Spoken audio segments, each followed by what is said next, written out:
Heath. This town is big enough for the two of us. Yeah, we've got so much ample space, we invited more. What? What are you talking about? On this very special episode of Mobius Tubes, that's episode 138, we're actually joined by two special guests. Hello. Yellow. My name is Kenny. Please welcome Tom and Kenny from the Shelf Stable podcast. Hello, gentlemen. Thanks for having us. Super excited to meet our counterparts. Tom was like, oh, they're like the evil Shelf Stable. I was like, brother, we're the evil ones. I don't know what to tell you. Yeah, you guys have the leather jackets and you snap while walking, and we have the preppy, our collars are popped and we're walking the opposite way. I'm encouraged to hear that we are not the baddies, Heath. No. This is a competition, right? Like, we're pretending that we're doing this all in good fun, but we're actually determining whose turf this is. Well, I mean, Yeah. Didn't Rooster Teeth and Mega 64 do the same exact thing?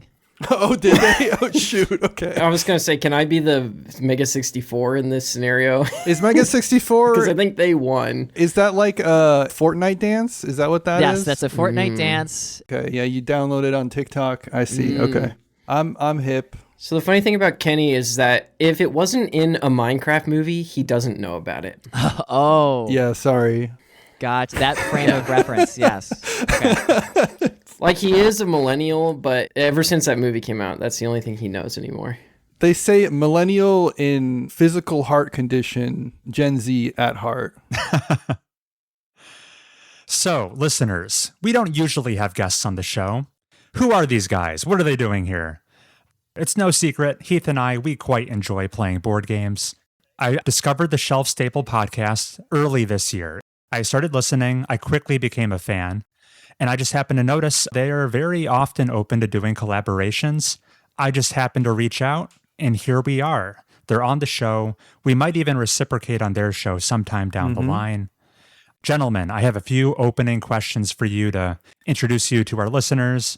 Tell us, what is the Shelf Stable podcast, and what led you both to starting the show? Tom, do you want to answer or do you want me to answer? Oh, I'll let you handle this one. It's all your idea, basically. Yeah, Shelf Stable is a board gaming podcast that specifically focuses on games that have stood the test of time. That means 5 years or older, according to us. And some people might be like, what? 5 years? That's not standing the test of time. I think in board games, that's a pretty lengthy period. I don't know if you agree. So you guys haven't played Zuvadis? I mean, we've played it, but we're not allowed to talk about it. Oh, okay. Hush, hush for until 2027. But I guess we could talk about it here, right? I was going to say, it's funny, actually, because you kind of caught us in one of our secret bypass operations, which is if the game is a reprint of an old-ass game, it's kind of allowed, depending. It depends how different it is, right? Because Zoo Vadis is a reprint of... Quo Vadis. Which very original theme. You're playing as Roman senators in ancient Rome talking about politics. It's really exciting stuff. I'll get excited when it's 5 years old. Yeah, exactly. Yeah, there you go. You're way ahead of it, yeah. So that's the general conceit. I think on a larger scale, Shelf Stable is about kind of approaching board games in a way that's a little different from all the other stuff that's out there. I mean, case in point, most board gaming content is focused on the thing that just came out. And so Tom and I definitely felt like there wasn't really a lot of visibility to things that are in the past. And, you know, there's just so many things that are good that have either been missed or were hyped for a second, but then dropped off. And so we were like, we already talk about stuff every week after game night. Why don't we just hit record? And that's how it came to be. Thanks for having us. Absolutely. Yeah, I think it's a great show. Listeners, if you're at all interested in board games, check it out. They're a very entertaining listen. Oh, thank you. Well, thank you. We like Mobius Tubes a lot. So we didn't know about it until you reached out, but since then I've listened to a few episodes and I've enjoyed it quite a bit. Well, thank you so much. I really appreciate the kind words. Obviously, you two have a lot of passion for board games, but here you are on Mobius Tubes. I want to know, how do video games fit into your lives these days? They don't for me very often anymore is the short answer. The funny thing about video games is I feel as if I'm like constantly aware of video games and I know everything that is going on in a very loose way, but I don't actually get to play very many of the games at all. Growing up, they were like a huge part of my life. I definitely latched onto them very young. What were some formative games for you?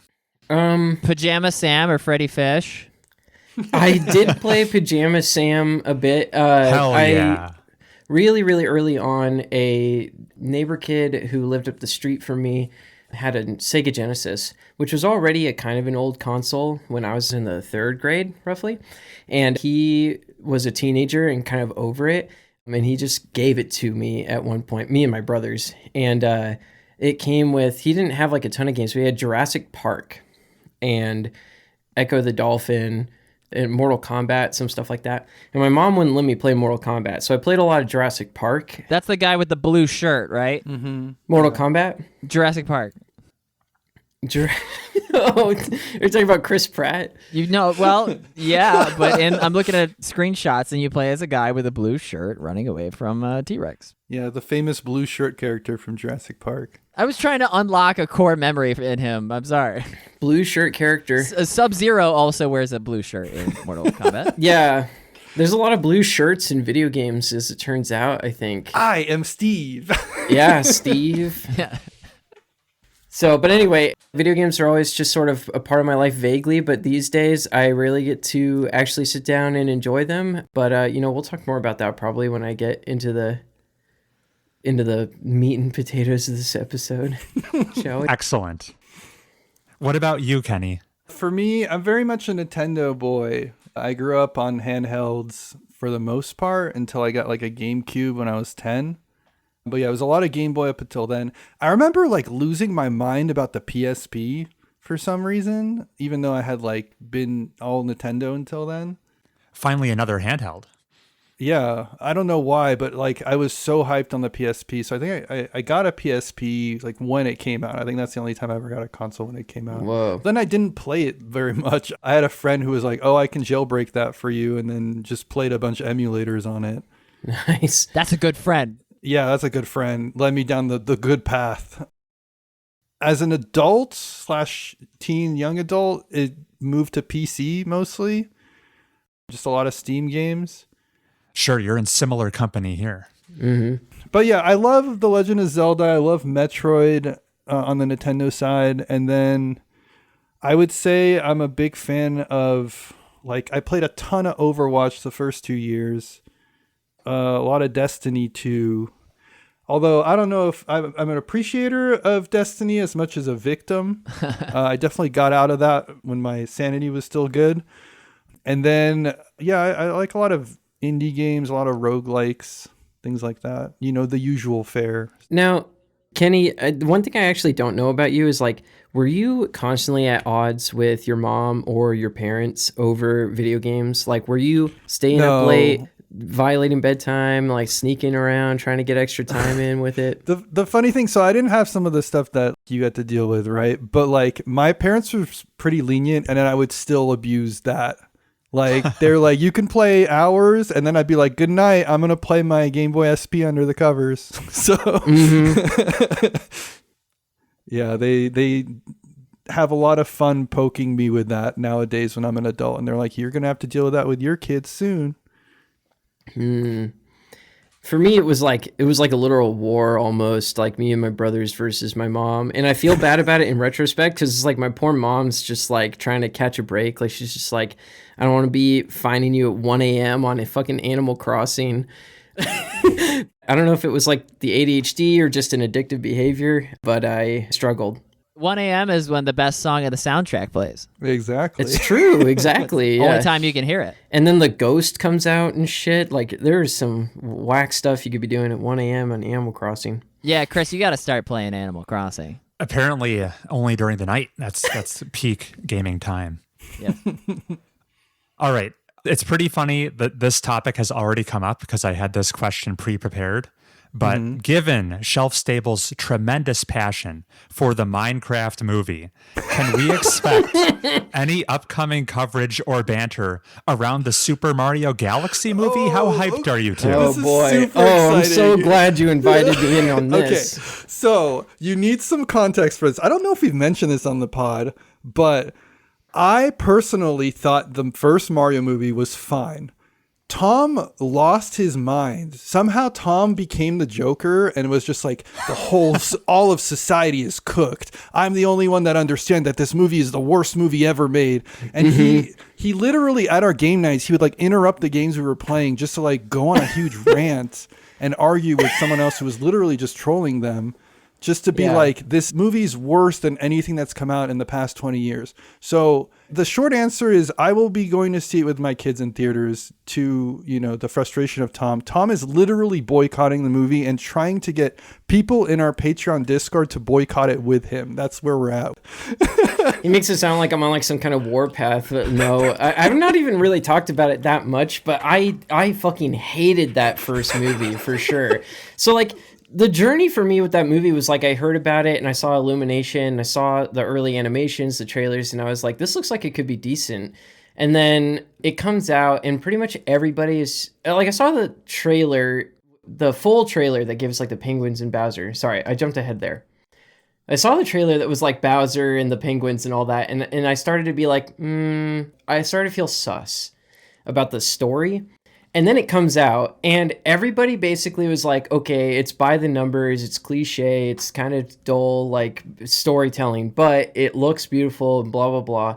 And then Kenny fucking went and see it. And this is where I feel like I got tricked because he was like, yeah, it's kind of like turn your brain off and you can have a good time movie. I was like, okay, I will try. I will deactivate my brain stem.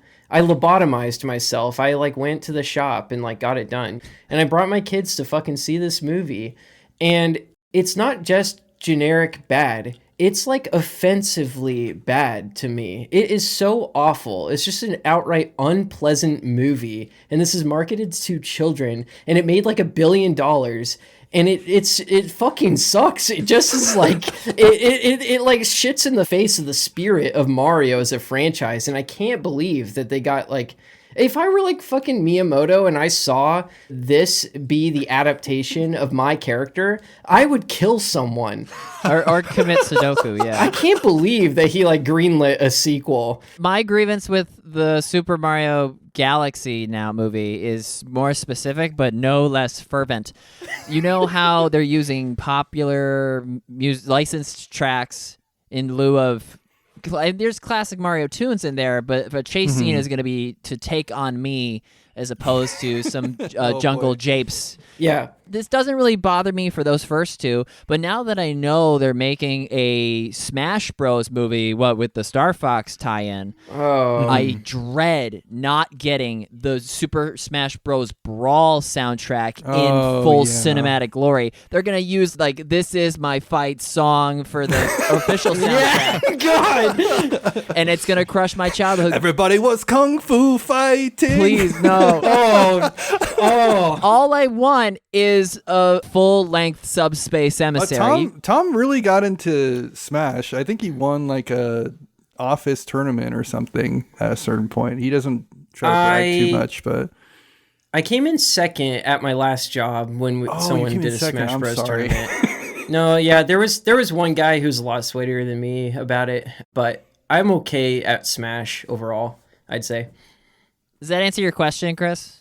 I'm absolutely delighted with the answer I received from that question. Excellent job. You hit a vein, that's for sure. I watched that movie on a plane ride, and after I landed, I haven't thought of it since, and that's my review. That's reasonable. I wish I could feel that way, but instead it haunts me. It burdens me. This next one is a specific question for Tom. Okay. Looking back with hindsight, how misguided would you say your 2025 resolution to reach 100 plays of Brass was? I think the only way in which I fucked up was not finding my homie to commit to the effort. He's still in denial. Like, I think that I could have done it with proper planning. The other mistake was making 3 other games a 100 plays target. I thought I was safe because like Love Letter, Motai Night, for those who don't know, last year I was like, I'm going to play these 4 games 100 times. And it was Love Letter, Motai Night, the Sky Team, which are all like sub 30-minute games. And then the 4th one was Brass, but that one takes about 90 minutes at best with 2 players. Like that's like chess speed clock, running. Yeah. It's like a chess clock attached to like a jigsaw trap. Then you can get it in 90 minutes. I think the average game of Brass is closer to 2 hours. Have you guys played Brass? They have, yeah. Oh, yeah. We're brass heads here. Don't tell our third co-host, though. Yeah, I was going to say you're fortunate because you only need to play 50 of Lancashire and 50 of Birmingham. Yep. Yes, exactly. It's already like half off when you think about it that way. And I didn't even think like I needed to get 100 plays. It was like I needed to reach my 100th logged play, and I already had like 10. So it was like I only needed 90. But obviously the main issue is that I did not put it on my calendar. I think if I had dedicated time every Tuesday or some shit to like get it to table with my partner, and then had one person in our Friday game group who was like ride or die, we're playing Brass every damn week, it would have worked. But obviously, in retrospect, that is a lot to ask, and I didn't even ask anyone to do that for me, so that's a big mistake, really. Just to catch our audience up with context, how close did you make it to that 100 number? Doing me so dirty. I think, like, throughout the year, I played it 17 times between the 3 different editions total. So Yeah, mind listeners, that's probably like 50 hours, right? Yeah. I guess so, Quite yeah. a bit, yeah. To be fair, that's like my lifetime plays of those 2 games. So I think a valiant effort by most metrics. Yeah. You know, you shoot for the moon, land among the stars. That was the philosophy there. So Heath, you had some rapid fire interview questions too. Well, let me just say you 3 are much more into board games than I am. Tom mentions Irish Gauge, and I think he's referencing my Ancestry DNA test results. But I do aspire to be better at board games. I was going to drop my ranked list in the chat, but I thought better of it because I didn't want to get clowned for my bad taste. And just by being in your guys' presence, the list was bound to change. You guys are like the X-ray machine, and I'm the dentist who has to run around the corner lest I be bombarded with the realization that Agricola really is better than Pax Pamir. But my question is, Reiner Knizia, prolific game designer, yep. has made the majority of the games he will ever make in his lifetime. Has he already made his best game, and what is it? It's so crazy you're bringing this up. I was just thinking, like last night or today, about exactly which game I think is his best. This is wild. Because it's Zoo Vedas. But go on. Oh, okay. I'm kidding. Zuvadis is pretty high for me. I will just say that up front. I know Chris's answer. I think there's 2 scenarios, right? There's one where Knizia, like, the shonen producers are just like, we need something else. Can you go like blue Super Saiyan mode or something? And then in that case, like Knizia will just drop something that's completely different from anything that he's done and milk it for another 20 years. That's one scenario. The other one is like he just never attains that and, you know, time overtakes. So like I could see it go either way. It's a bit morbid of me, but I do think the latter is more likely. So I would say that probably his like late 90s period is his peak. It doesn't mean he's not going to do more awesome stuff, but I don't think he's going to make a game that tops what he currently has. But it's hard, right? It's like, it's going to take like a Super Saiyan thing. It's not going to be a refining of something he already did, though. Someone recently said that the best you can kind of expect is for somebody to have like 2 periods total where they just like release absolute bangers sort of back to back. They get experimental and then they kind of like drop that, go back to basics and release like the best album of all time or something. And then you maybe get that like one more time in your life. I don't know if Knizia's had like that second Renaissance moment, and it could happen in his twilight years. He's pretty old, admittedly, but I could be kind of overlooking some period. I have an answer for what the best is, but I'm going to let Chris go first, and I'll save mine for last, and then we can argue about it. Okay, sure. I would love to be proven wrong, but I'm going to have to say Reiner Knizia in the 90s was his peak. Just the volume of games in my collection that are Reiner Knizia titles, they're almost universally his older stuff. Before you were born, Chris. Yeah, in the distant past. I do have Zuvadas. I guess I haven't seen enough lately to inspire that confidence that his best is yet to come. Like I said, I'd love to see myself proven wrong on this point, but no, I'm going to say the best Reiner Knizia games have already been designed. Mm-hmm. Yeah, I agree. Yeah, I think I'm leaning that direction as well, sad as it is to say, and ultimately the best of the best is Samurai. Ooh. I'm just going to... Chris, have I played that yet? You have, but not very much, unfortunately. Okay.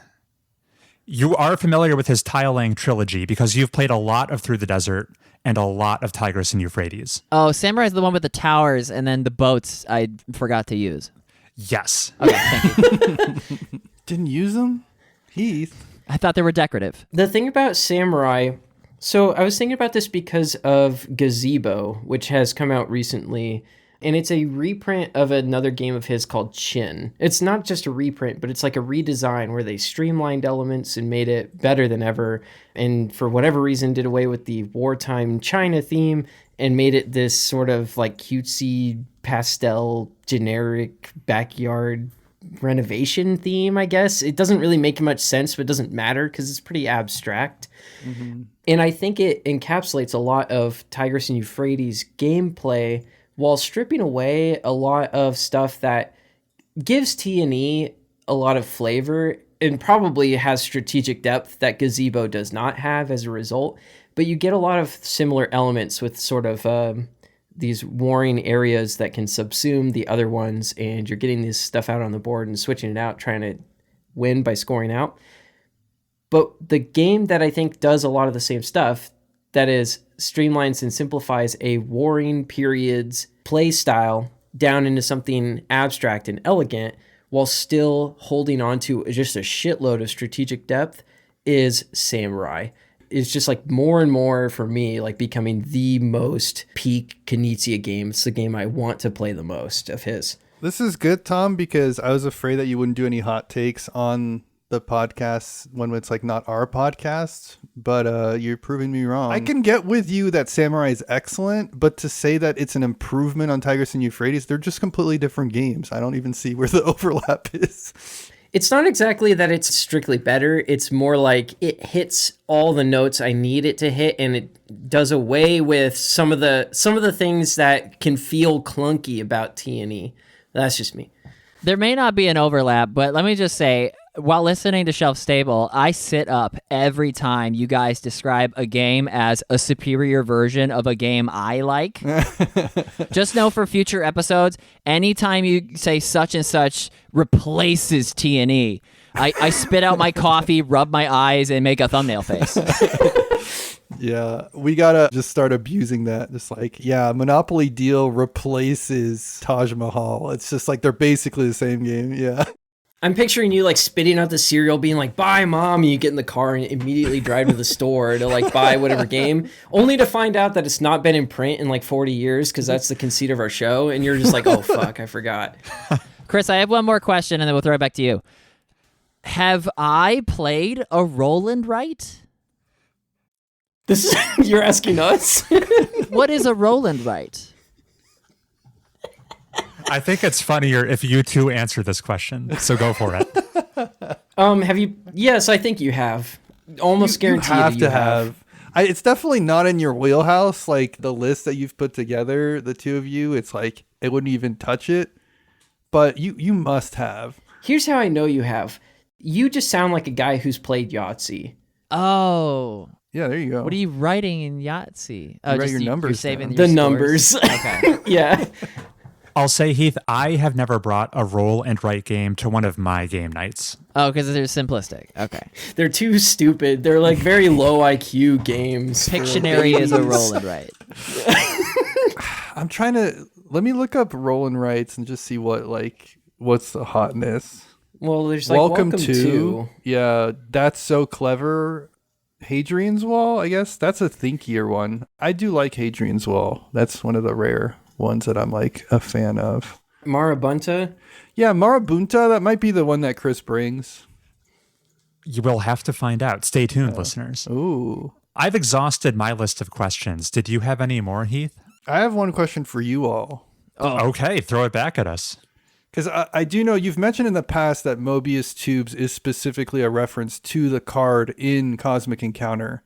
Yes. What inspired the choice of the name, though? What was like, that's it, that's the one we're using? Is there like a specific path you went through? Yes, I believe it was Heath's idea. It is a reference to the first game night I hosted. Heath was in attendance. We were playing Cosmic Encounter, first game night game we ever tabled. And we were reaching the game's finale. There were potentially winners on the table. And this is how I remember it playing out, Heath. It's a decade ago plus. But you were the defense, Heath. Our friend Justin was coming to attack you to potentially end the game. Mind you, all my ships are in the warp, or nearly all of them. Heath showed the utmost self-confidence. Heath said, "Don't worry, guys. I've got this." He neglected to invite any allies. He said he could totally prevent Justin from winning all by himself.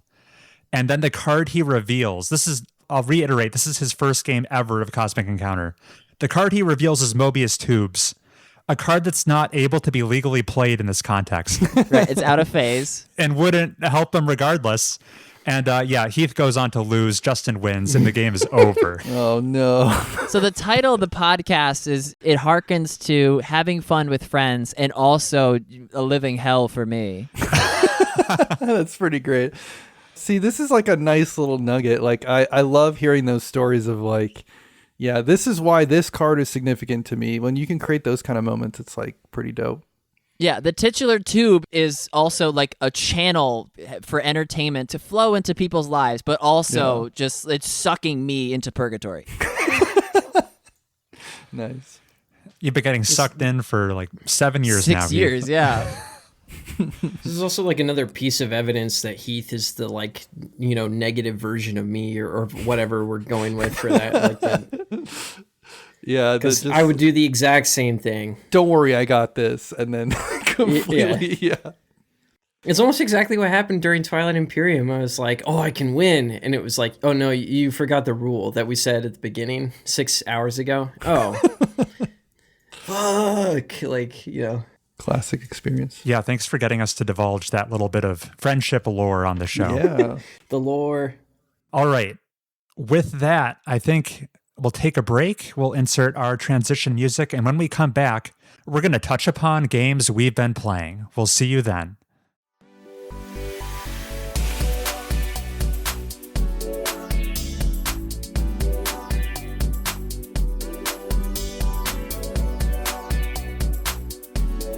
And we're back. We're back. All right, we have guests. We're going to defer to them. Let's throw it over to Tom. Tom, have there been any games you've been playing lately? Most recently, I've played a bit of Slay the Spire 2, just came out. Hot in early access. Yeah, it's true. Yeah, I guess it's not even officially out. The model of early access is very interesting, but I'm liking what I'm seeing so far. Previous to this, I think the thing that I played way too much of was Balatro. I do have 100% completionist status on Balatro on Steam. Even Jokerless? Yes, yeah. I've cleared Jokerless, yeah. That's crazy. I'm scared to ask, what's the Balatro hour count to achieve that? Don't ask. It's like 450 hours or so. Whew. Is that across multiple devices, both phone and computer? Nope, just went ham. I was I was like quasi-employed at the time, so that helped. The hardest thing, so Jokerless isn't actually all that hard by comparison to the actual grind of getting every Joker sticker on gold stake. So you have to clear some deck, it doesn't matter, on gold stake with every Joker. So like at some point the Joker has to be in your roster when you beat the final ante. Oh, so that necessitates getting Blueprint, Brainstorm, and then a bunch of trash. Kinda. The deck I played the most of to do that was the Ghost deck, I think. The one that lets you start with spectral cards, and you can get spectral cards in Arcana packs. I didn't have a particular reason other than that one is really fun, because I really enjoy the monkey's paw effects of the spectral cards, of course. And it also helps. You can high roll into legendaries. It's really funny that you're like, I've been playing Slay the Spire 2 minutes later talking about Balatro.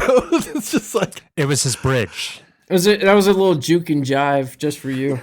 Well, we're all big fans of Balatro on this show, so it's a welcome bait and switch, if you ask me. If any of our listeners are masochistic enough to try to do what you've completed here, what other... You said Ghost deck is good. Do you have any other hot tips, any kind of methodology you were using? Yeah, I'd say if you're struggling and you're like, I don't understand Balatro, I wish I could like actually just start crushing this, you need to watch Balatro University on YouTube. They explain the thought process behind their runs, and they are really good at kind of illustrating just what's possible in the game and creating, I think, consistent winning strategies. And it can be almost boring, but one of the best moves to make is find blue seals early on, or other ways of generating money and or tarot cards as early on as possible. You don't even really have to worry that much about score, but you can't completely ignore it. And then use the planet cards to level up easy to form hands. Running straight pairs and running a lot of money early on so that you can re-roll and spin into like the jokers that actually score points later is the general idea. Obviously, there's a lot of nuance that can be had there, but... Yeah, there's like little tactics. You can create relatively consistent outcomes if you focus on money early and don't underestimate planet cards. Planet cards are pretty huge. So the one that shocked me recently, this is more of like a tiny thing, but you told me this and I was like, oh, what?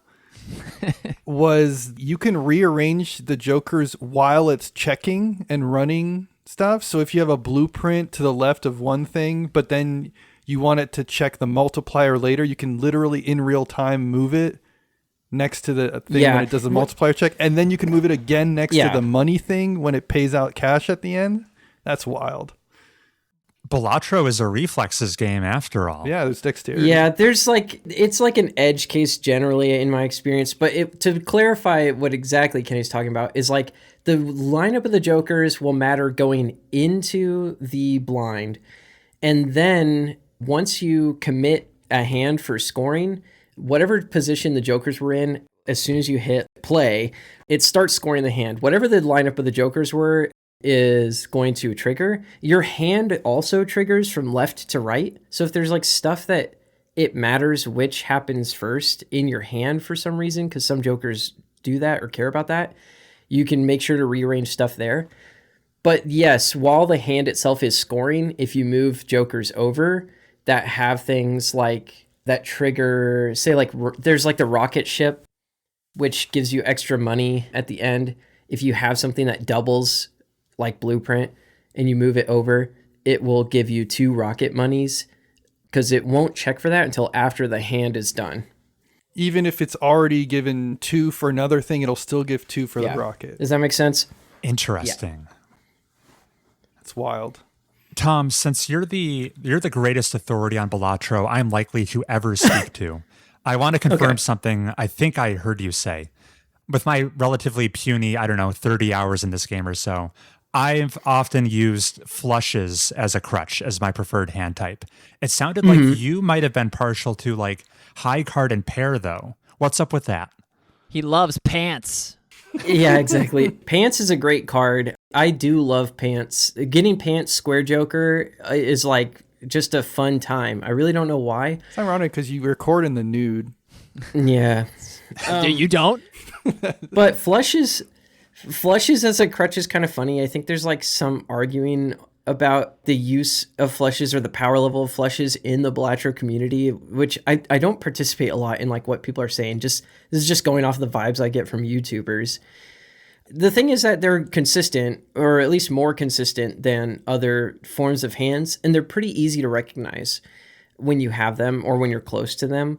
And I don't begrudge anyone who goes for flush strategy. It's just that at the end of the day, even with all the discards you have and everything, flushes can not show up when you need them, whereas high card and pair are pretty much always going to be in your hand. High card especially, right? Yeah, guaranteed. And on top of that, a lot of like the most powerful jokers in the game have effects that trigger off of either the number of cards played to the hand or the number of cards held in hand. And the thing about held in hand effects is that there's 8 cards if you're playing high card. Sorry, you play the high card, there's still 7 things in your hand, whereas the cards played in the hand, it can only ever be 5 max. So held in hand effects scale, especially if they're multiplicative, much more rapidly. What is that? Sock and buskin or steel or what is the hand guy? I mean the king one. Yes, so the king guy, Baron, I think is what it's called. It's like 1.5 times for every king in your hand. That one is a very powerful effect. And now it is a rare. That's when you go high card. Yes. And then there's Mime, who I think re-triggers hands. Yeah. And I think Mime is uncommon. Hey, do you begrudge the Wheel of Fortune users? Remind me what it does. Oh, it's the 1 in 4 to hollow your things. It's the lottery tarot card. The thing about Wheel of Fortune is it is bait. Like at the end of the day, it's just true that the expected value is pretty bad when you're paying for it. Now, if you're getting free tarots, I'm going to roll that shit every time. Tom needing a reminder what Wheel of Fortune does, I think, tells you everything you need to know about how often he was using it. Yeah, exactly. Yeah, there you go. Awesome. Who wants to take the reins next? What else have people been playing? We can throw it to you, Kenny, if you're ready. Yeah, I'm ready. I recently finished Metroid Prime 4 Beyond. Okay, pretty new release. Yeah, we got some thoughts here. So, just to preface, I'm a huge fan of Metroid Prime. I'm a fan in the sense that I personally like it. I don't necessarily recommend it to others because it's a pretty polarizing series. Chris, I know you played, I think, Remastered, and you were a little iffy on it. Okay, I was wondering if you unearthed that controversial opinion of mine. Yeah, I don't think it's too controversial. I think that Prime either hits or misses. I played the 2002 version on my GameCube and never got past level 2. Okay, so you have the pretty standard Metroid Prime experience, it sounds She like. loses all her gear in the beginning, right? Yeah. You're down to like a not as good blaster. Yeah, I got stuck. You either get stuck or you were like, where the fuck am I supposed to walk to next? And you're like, I'm not going to go read the game facts. Right. I think Metroid Prime is a series for people who like the idea of bird watching but don't want to like invest time and effort into it and then also want to solve puzzles along the way. I also think it's a series that is at its best when you just look up how to get to the next place. And if you're like morally opposed to that when you're playing a game, I think right off the bat, you're just going to be like, I'm stuck. I have no idea where I'm going. And you're just going to be frustrated. Yeah. You're making it sound like it's a grandma game. It's a grandma game. It feels very dated, but like I love it. You know, it sounds like I'm just trying to like set expectations so somebody doesn't go out and goes like, oh, I'm so excited to play Metroid Prime. I think 1 and 3 do like 1 is the peak of Metroid Prime. I don't think there's a lot of arguing there. 3's decent. 2, a lot of people like. I think the opening song is good, and I'll just leave it at that. I think playing the floor is lava throughout the whole game to tell you how hard it is feels like an archaic approach to Dark Souls. I just want to be able to walk around without getting hurt. And 2 has this whole darkness mechanic for those who aren't familiar with it, where you have to stay in these bubbles or you get hurt, and it's just very annoying. You know what? Now that you're saying all this, like maybe that's why I was able to play through Prime 2, but not Prime 1 when I was younger. Is because like Prime 2 like sets literal fire under your feet, and you're like I gotta go fast. Like it turns a bird watching game into Sonic the Hedgehog, and I think that's what managed to keep it holding my attention. Let's talk 4 for a second. Okay. I do not think I am unique in this take. I will just preface it. But the things that are bad, that people say are bad, I'm here to confirm they are bad. Oh no! And this is as somebody who loves the series, you know. This is somebody who watched the Mario movie and thought it was fine. Like, Thought it was Kino Cinema. Yeah. The barrier, the tolerance threshold is so low for me, and still I found myself infuriated by this game. The thing that's most frustrating is seeing what it could have been, because when it's good, it's just so good. It feels on par with the original Metroid Prime, which is to say the 4 worlds that you're in. And then there's all the other stuff. So all the other stuff consists very high level of 2 things. One is the story / voice acting. And then the second one is the open world desert in between the 4 worlds. The story voice acting, I mean, you can go online and watch YouTube memes about it or whatever. But there's one character in particular, Miles McKenzie, that's very cringe. Like cringe in a, what was that game called? Like Forsaken or something? Forspoken. Yeah. Forspoken. It's very Forspoken coded. Like it's very like, oh, okay, we're in a weird world now. Am I dreaming?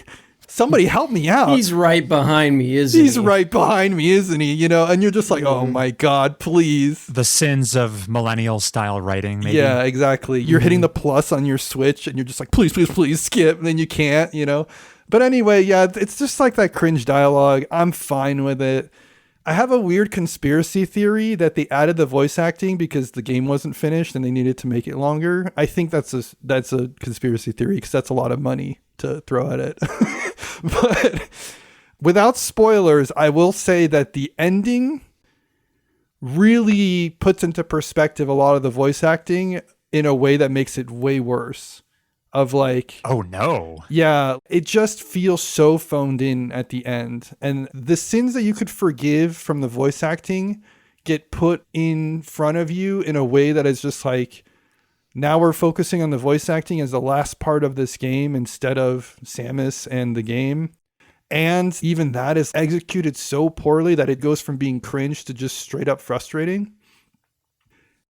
A lot of movies and a lot of games, when they're story driven, they ride on whether or not the narrative lands at the end and has good closure. Metroid Prime's 4 story, albeit very small, is so incredibly infuriating and disappointing at the end that like, maybe I'm doing people a service if they're planning to play this game because they won't get their hopes up, you know, and they'll appreciate it a little bit more for what it is. But like, I was literally disgusted by the story at the end. Oh my God. And like, that's rare. And again, I love this series. Disgusted like from a laziness perspective and also disgusted from like a moral perspective. The whole thing just feels ick. Anyway. This is the strongest motivation I've had to play the game out of morbid curiosity curiosity. Let's talk about the desert now. I saved the best for last.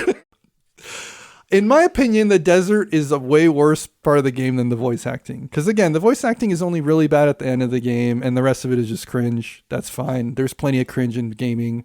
The desert feels like a placeholder object that was put in between the worlds because an executive said we need to have open world in this game, and then they never did it. And they were like, oh, fuck, we made these 4 amazing world levels. What are we going to do? We have to meet the demands for the open world part. We got to add an open world section. Okay, so if you just replace the sand with green, you literally have like a placeholder green, procedurally generated Unreal Engine starter box. Yes. So that's, in my mind, the concept that they have there is like, we'll figure out what goes in here next. And then they're like, oh, we don't have anything. Let's just make it sand. So that's the first part.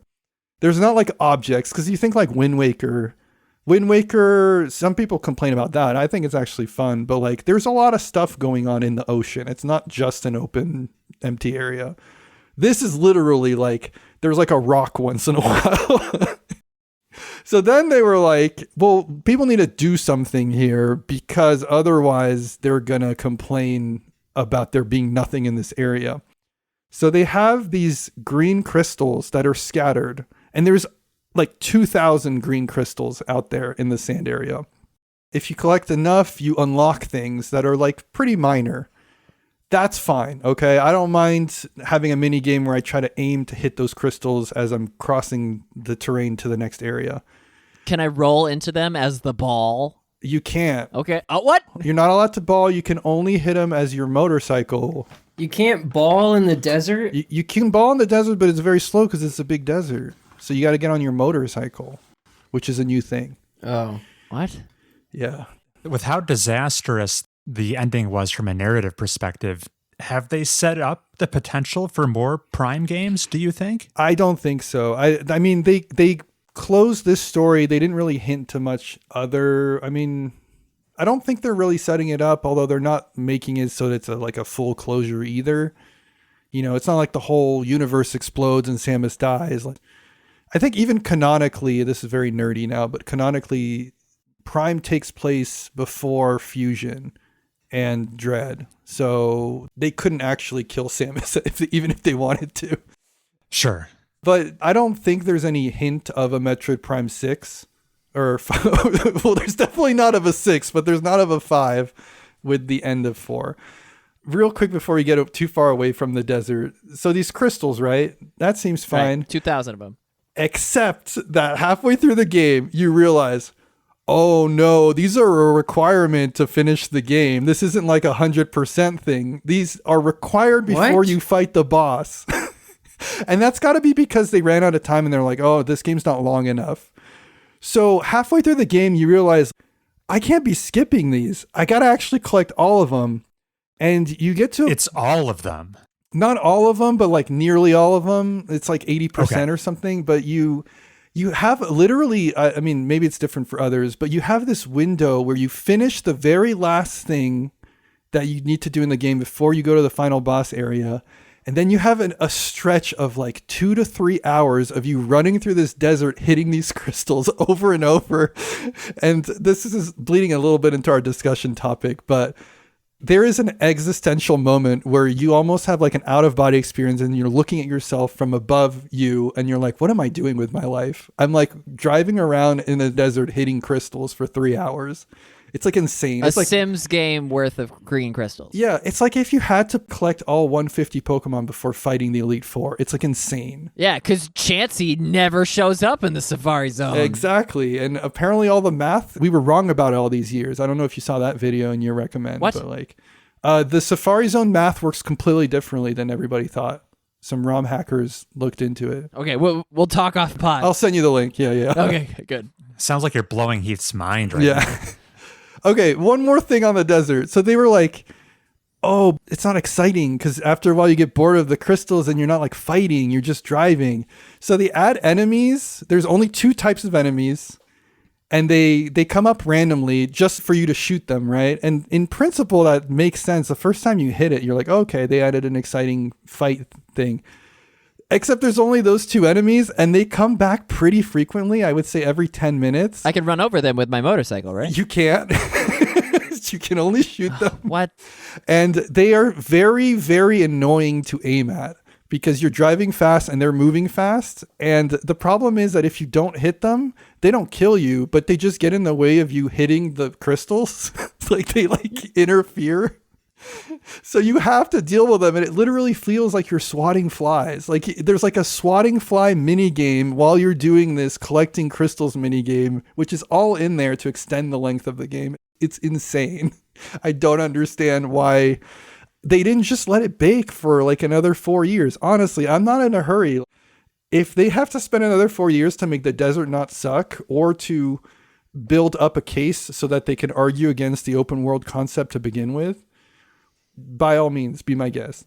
What I want is a modded version of Metroid Prime 4 that has the same elevators that the other Metroid Prime games have had, where you just take the elevator, it takes you from one world to the other. You have your 4 worlds. The game would be much shorter than some of the others, but that's fine because it would only be the good stuff in the game. And you can probably take out the voice acting too. Just put that on mute. And then it would be a great game.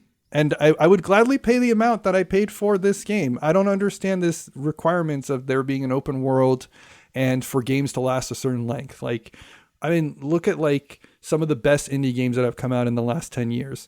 A lot of them are very short, but they are packed to the brim with stuff that you would enjoy doing. And none of them have deserts. I think it's like Part of the problem is that like it's an artistic medium that's ultimately been captured by commodification processes. Yes. Yeah. Right. It's like, okay, market testing says fucking open world Breath of the Wild shit is like the bee's knees right now. We must pivot. I don't know, just whatever was going on at Retro Studios made that happen. Yeah. I guess it's easy to always just like blame executives and business decisions for being the reason a game sucks. It's totally possible that a lot of these were creative decisions. It just seems unlikely that creative people who would know what they are doing Yeah, it seems very unlikely. and this is their fourth game in this series, that they made all these decisions in a kind of creative vacuum. Yeah, everything I've heard makes it sure sound like the desert was kind of like a mandate that came down from up high, considering how little they ended up doing with it. Yeah, there's like very little that it contributes to anything. You'd think there'd be a little bit more to do there, but it very much feels like a path from A to B with a requirement sprinkled in. I like the idea that in like 20 years, like a much, much, much worse game will come out, and then video essays will be coming out about Prime 4. It will be like what we were wrong about or what we got wrong. And it's just kind of like the desert. Prime 4 was so expansive and lived Yeah. in. Like somehow the enshittification is so bad that people will look back on this game and be like, it was thoughtful and meditative driving through the desert. Yeah, why Prime 4 was playable. They had sand-tinted glasses. There you go. Very good. Thank you for that update. Otherwise, I'm not sure we would have any coverage on Metroid Prime 4 on this show, so you're doing us a solid. Yeah, exactly. Stay away, listeners. Yeah, you heard it here first and last. He played it, so you don't have to. Oh, whose slogan is that? The Nostalgia Critic. What are you Oh, talking about? yes. Oh, how could I forget? Tom, did you have any more games you were hoping to give us an update on? The only game that I've really played top to bottom recently at all, and this is already a year ago now, is The Last of Us Oh, for the first time. OG or remastered? It's a remastered one. Okay. I did get to play it before I watched the show, and it was kind of because the show was getting so much hype. I was like, well, I gotta see what this is about. And then the Donkey video came out, and he was like, this game is epic and ahead of its time. It definitely got written off for just being zombie chaff. The best part about, have you guys played this? Have you seen the show? I have not played it or seen it. I have played the first game, not the second, and it's been a little while. Okay. Well, I'll say this without really spoiling anything, but it has a bit of a gut punch ending, right? Oh, yeah, yeah. I am familiar And it's with one the of ending. those. Oh, okay. It's and and hopefully that's not, I don't know. Some people get mad at me, like even for telling you of the emotional reaction I had to the ending of something. They'll be like, well, now I know I'm expecting a gut punch, so I'll steal my abs. And it's like, Okay. He's Yeah. mad because I read Berserk on his request, and then I was disappointed because he overhyped me on an important moment. That's that show about that guy that's on the boat. Berserk is like The guy that's on a boat. Heath, it's a manga. Okay. Is he on a boat? at some point. Later in the story, he is, but You might be thinking of Vinland Saga? Continue. that's what I was trying to figure out. Was like, what anime are you talking about? Are you talking about One I know Piece? there's an angry man on the cover, and one of his eyes might be damaged. Yes. Okay. Sorry, you were going to say something, Kenny. You were telling the story. No, that's it. I was like, oh, I can't wait to read this epic part. And then But it's- because you had Yeah. basically told me what happens, because you did the classic, like, oh, it's so sad. Oh, it's so devastating. So I'm like, oh, I know the sad, devastating thing is coming. Like, Yeah.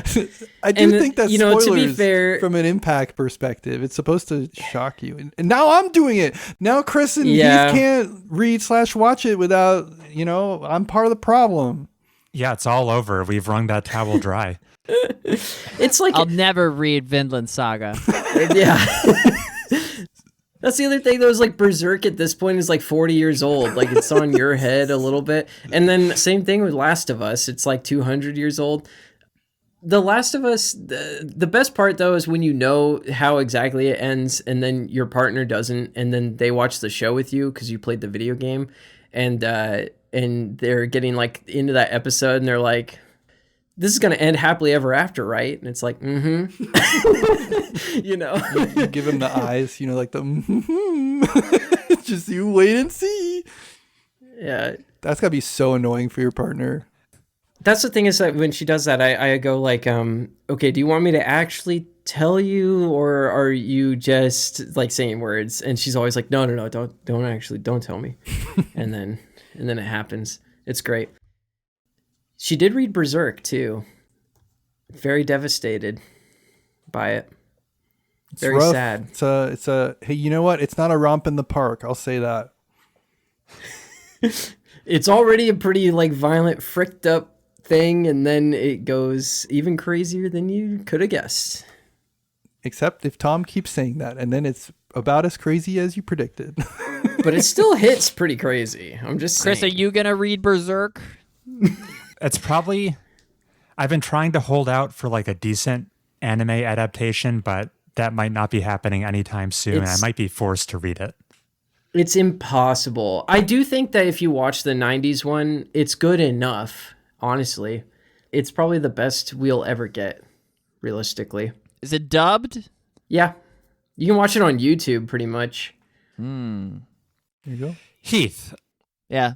do you have any gaming updates you want to share with us? Yeah, I'll do Control really quick. Like Kenny, I too played a video game with a female protagonist. Oh. Wow, us four boys are so woke. So Control is the 2019 action-adventure game from Remedy. You play as Jessie as she infiltrates the Federal Bureau of Control, trying to figure out the mystery that's happening. Chris, I love mundane federal paperwork and how it interweaves the mystery of the Bureau and why some things are of interest more than others. Why would number 2 pencils be prohibited? And boilerplate memos reminding staff not to mention scissors in their line of duty death certificates. It gets the gears turning. I would like it if the protagonist girl was silent. I think that would You don't want bake in more mystery. They're right behind me, aren't they? Well, she doesn't do that, but she has a brother who has history with the Bureau. And so every time she talks to some person of interest, you hear her inner monologue of like, should I tell them about Tony? No. And I could do without. It's been a while since I played it, but I remember she does. Oh, you have played it. She does like the mid 2010s thing of like, I should probably press that button, shouldn't I? Like talking to herself sometimes when you like don't do something, which I like. I guess from a UX perspective, it's helpful, but it is a little silly. Like, do people really talk to themselves out loud like that? Easily one of the most woke podcasts of all time, by the way. We only play games with female protagonists, and we wish they would just shut up. Like, oh my God. Yeah. Such chatterboxes. Chris, my thesis statement that I'm about to make about action-adventure games has a lot to do with the objects of power. And that was what I gravitated toward when you first mentioned the game, how these mundane items like a rubber ducky and a alarm clock have been imbued with typical video game powers because they exist in the psyche of the general public. I think that's the origin of why they're so strong. And ever since you first mentioned it on a previous episode, it's all I could think about whenever Control was mentioned. For years, you've been wanting to make an object of power tier list. Yeah, that's what interests me most, not the gunplay or the combat or other elements of the story. I couldn't give a crap about Zachariah Trench, the Big Daddy CEO who's your mind goblin after you take his job.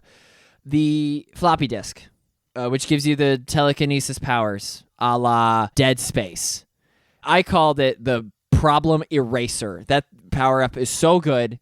There are other upgrades that you could potentially do that burn the same meter, but it's not worth it. Just use the floppy disk. Other objects of power exist, and I feel like once I know them all, my interest is going to just shift right onto the sequel and be like, I wonder what objects of power are in Resonant. Chris would, and here's where Tom and Kenny come in and tell us who's right. To put words in Chris's mouth, the raison d'etre of action-adventure games is to put you into a flow state for as long as possible. Whereas I feel like the raison d'etre is to tell a story so thought-provoking, you can enjoy it whether the console is on or off. Oh, but I mentioned flow state. Chris, do you know the psychologist's name who came up with the word flow state? I absolutely do not. Okay, I'm dropping it in the chat. $1,000 to whoever can pronounce his name. Oh, no. Ooh. It's just the final boss of Hungarian American psychologists.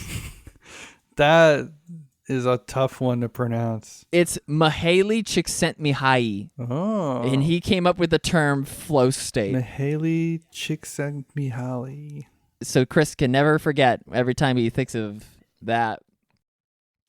I didn't even say how far I am into Control. I'm in the janitor level. It's going swimmingly. There's truly not more to say because it's just going to be regurgitating everything that I've already said and not said. The combat, yeah, it's an over-the-shoulder shooter, but I really only care about the mythos leading up to the sequel, what that's going to be about. Because here's my dilemma. Did you boys play Alan Wake? I have not. Never no. played it. I mean, I'm familiar with kind of its Flashlight horror game? its wackiness. Yeah, I'm familiar with that, but I haven't actually played it myself. Chris, tell me this. Does the recent entry of the Alan Wake franchise, did they do away with the flashlight mechanic? Surely it's in there. I haven't played it personally, but I think it includes it. I was under the impression they went full Silent Hill and it's a more traditional 21st century horror shooter. Why did I say 21st century as if Alan Wake didn't also debut in that century?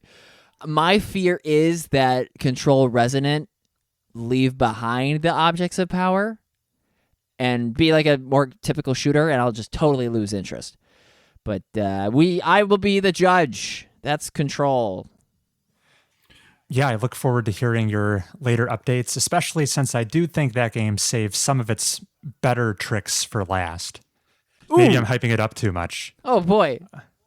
Yeah, watch out. You might watch out. set his expectations in a way that will Okay. affect his actual experience. Gas me up. So, Heath, you asked about flow state versus more of like the story and like the narrative aspects with the objects of power. Uh-huh. I think both of them have a place, right? And some games are going to lean more into one than to the other. Like personally, I think I lean more on Chris's side where I'm looking more for the flow state. But I think with Control in particular, I'm definitely of the opinion that the game's strength is its world building and the items that you have inside of it versus like its mechanism. Its mechanisms are kind of similar to other games. I think that the games that aim to please your and Chris's sensibilities are in and out. They have no staying power if all they plan to do is have a hedonic treadmill that I just get on and get off. I would much rather have the... I mean, what? How broad is our action adventure category? Because like I would include like Breath of the Wild in there. Me too. And I don't think Breath of the Wild people play for the story. No, but you know why I play Breath of the Wild? Why? For that one temple, if you put the metal weapon down on the circuit floor, it conducts the electricity that solves the puzzle. But see, that's a flow state thing. That's not. No, I disagree. That's interesting. Granular wrinkle of game design that has maybe I'm misunderstanding what your thing is. Flow state is when you're fighting the bokoblin. I don't remember the enemy. That's really tough. And you're using your weapon timely and mitigating your energy level and your armor and the lightning storm that's also happening. And that's like, wow, I'm so immersed in having fun with the core mechanic. I think that's like a part of flow state, but flow state's also when you like get one thing and then you move to the next one and you almost don't even realize you're playing a game anymore. I think moving the jokers during the play in Balatro is not necessarily flow state. Flow state is you playing the poker hand and doing stuff. You like how I absolutely dodged your cross-examination? I disagree. I think the silver lining I'm trying to highlight is being mistaken for the whole cloud. Okay. I wonder if Chris will change the topic radically. There were things I wanted to jump on there, but for sake of time, maybe we move on. Yeah, no problem. I'll hop in with what I've been playing to wrap us up here.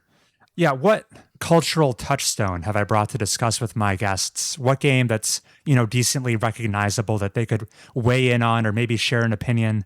Have either of you heard of the 100-line Last Defense Academy? Woo! You posted this in and I Googled it. I was like, I do not know what this is. I didn't even do that. Yeah, so that's my bad. It's really all I've been playing. It looks like Danganronpa. Yes. So it absolutely has Danganronpa DNA from the development team that made it. It's a massive visual novel with a hefty dose of tactical turn-based combat. If you're thinking Fire Emblem, you're in the right ballpark. Okay. Have you played it for 100 days, Chris? I've played it for multiples of hundreds of days at this point. The elevator pitch of this game is that you play as a guy named Takumi, wakes up in a mysterious school, and he's told he has to defend it from foreign, strange invaders for 100 days. He has amnesia. Yeah, there's hefty dosage of amnesia. And this school just so happens to house the entire hope of humanity in it. What does that mean exactly? Well, the powers that be don't really want to tell you, and then distrust starts to fester. It's a very grand, off-the-wall sci-fi plot type game that you're often reading and then sometimes jumping into this actually pretty darn good turn-based combat. Here's what I'll have to say. Listeners have been hearing about this for a couple episodes now. I'm far deeper in the game than I was earlier. We did have a write-in a couple episodes back from one of our listeners named Thomas. Well, different Thomas. yeah. You don't know. Yeah, I've never seen them in the same room Secret. together. It's true.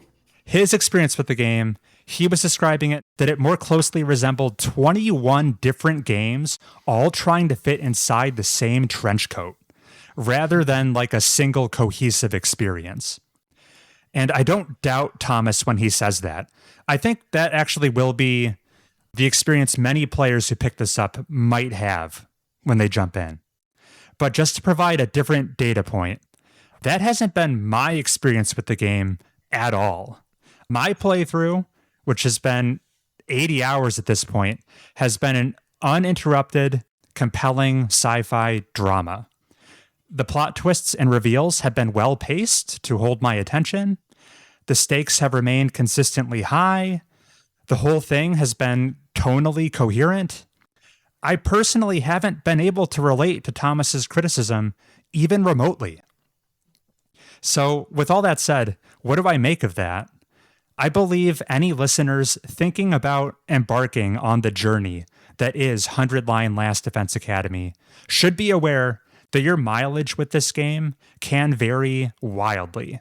As a consequence of the sheer scope and variety packed into this game, I can't give you any assurance that you will definitely have as satisfying of a narrative arc as I've been enjoying. Your game could turn out much closer to Thomas's.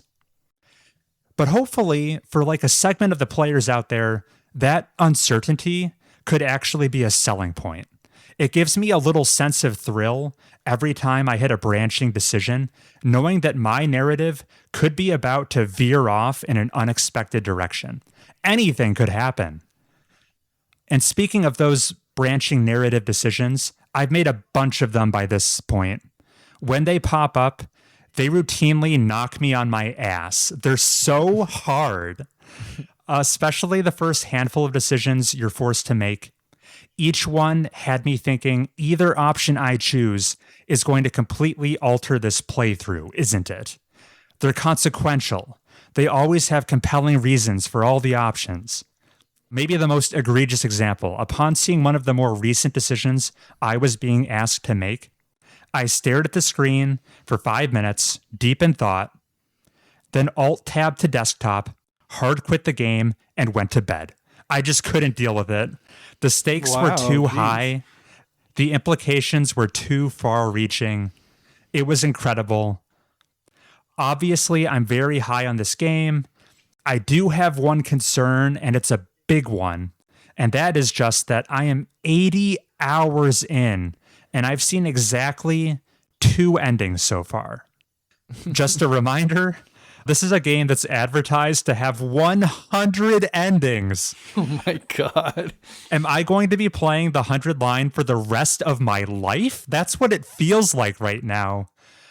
I will have to report back with my findings, but I suspect this game is just wildly too long to the point where it's going to immediately turn off large swaths of people. And that's a shame, because what is in here is really compelling. I'm loving it. And that's my update. That's the 100 line Last Defense Academy. I'll accept any questions. No worries if there aren't any. The going to bed decision that put you in a coma. Tell me, Chris, you have to put it in terms of like the narrative choice that's in Claire Obscure. Is there a narrative choice in Claire Obscure? There is. Yeah, there is. Okay, but that one was banal in comparison. I definitely had a harder time figuring out my personal feelings in the 100 line decisions, I would say. I don't think I've had to go to bed over any decision. Although you reckon I probably would have made a better choice had I gone to bed. It was possibly also a function of what time it was at that point, but I could not, in good conscience, make the decision right then and there. I had to sleep on it. Was it like you had to think about it, or was it like it was disturbing to you? It was Like so much time sunk, it would be undone by this wrong choice. You collected 1,999 green crystals. what I was running up against was it was a massive ethical dilemma where my conscience was telling me that I should probably go one way.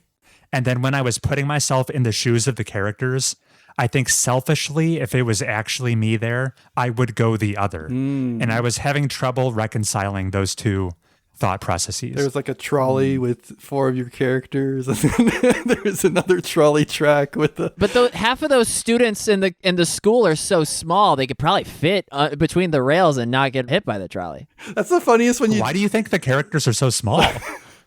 Aren't they like middle schoolers? They're still like normally sized people. No. It is always funny. There are some people that just like cannot do hypotheticals. You're like, okay, there's a scenario. They're like, I wouldn't pick. I would do this other thing. It's like, no, just play with me in this space. It's like, I would stop the train. I imagine them playing this game. They're like, I'm not going to pick either of these. I want to do a third option. That would be a shame. Yeah, a lot of the decisions, I would hem and haw over them and ultimately just go with my gut. Mm-hmm. But this one required even more consideration. And that was 100 line. Sorry, I was curious. How exactly is it like Fire Emblem and Danganronpa at the same time? Yeah, I would say the character design, the plot, the soundtrack, it's all aping Danganronpa. But where Danganronpa is like a logical deduction, I don't know if you've ever played those games, they have the gameplay component is primarily gathering evidence to bring to a court trial where you try to find contradictions. Mm-hmm. This game substitutes that gameplay for, like a grid-based tactical battle a la Fire Emblem. Okay. Yeah, I haven't played Danganronpa. I'm actually curious if you would know of what like a starting point, entry point into this type of game would be. Sure. Out of curiosity. Yeah, you're thinking like the mystery visual novel genre broadly, that kind of a thing? Like if someone was like, oh, Danganronpa interests me, but I don't know if like I can commit to the anime aesthetic or something. Are you reading my diary? That's been Heath's hang up for a long time. Just Danganronpa 1. Yeah, if the anime aesthetic is your hang up, I would have to dismiss Danganronpa. I'd have to dismiss 100 line. What might be a little more grounded would be the Zero Escape games. They start with one called 999. But I could give you a more considered, thoughtful response off air sometime if you really want to know. Well, I'm mostly curious. I'm sure there's some listenership out there too for you guys who are like, I don't know, Danganronpa though, but then, well, I mean, it sounds like Heath, you specifically. It's funny, I was just playing a board game that is very akin to these types of games just last night. Well, to the visual novels, not to the 100. Oh yeah, I should say. Like it has things in common with Danganronpa in a way. Oh? Fill me in. What were you playing? Well, it's called Tragedy Looper. I don't know if you've heard of this. I've heard the title. I certainly haven't played it. Yeah, it has the anime aesthetic. It's very like dumb looking. Oh, okay. Like Okay.